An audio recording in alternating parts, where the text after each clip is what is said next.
നടൻ ജിഷ്ണു രാഘവന്റെ മൃതദേഹം സംസ്കരിച്ചു. കൊച്ചി രവിപുരം പൊതുശ്മശാനത്തിൽ നടന്ന അന്ത്യകർമ്മങ്ങളിൽ കലാ-സാംസ്കാരിക സാമൂഹ്യ രംഗത്തെ പ്രമുഖരുൾപ്പെടെ നിരവധി പേർ പങ്കെടുത്തു. അർബുദബാധയെ തുടർന്ന് ഏറെ നാളായി ചികിത്സയിലായിരുന്നു ജിഷ്ണു.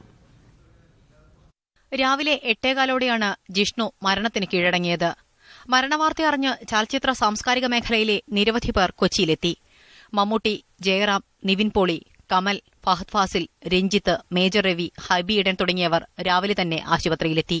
തുടർന്ന് വീട്ടിലെത്തിച്ച മൃതദേഹത്തിൽ നിരവധി പേർ അന്തിമോപചാരമർപ്പിച്ചു.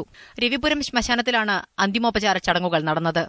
അർബുദബാധയെ സധൈര്യം നേരിട്ട ജിഷ്ണുവിനെ ഈ മാസം 22-നാണ് അമൃത ആശുപത്രിയിൽ വീണ്ടും പ്രവേശിപ്പിച്ചത്.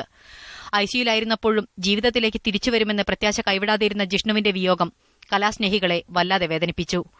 ഇനിയും ചലച്ചിത്ര മേഖലയിലേക്ക് തിരിച്ചുവരുമെന്നും രോഗം പൂർണ്ണമായും ഭേദമാകുമെന്നും അവസാനം വരെയും വിശ്വസിച്ചിരുന്ന ജിഷ്ണു രാഘവന്റെ വിയോഗവാർത്ത അല്പം ഞെട്ടലോടെയാണ് സാംസ്കാരിക കേരളം കേട്ടത്.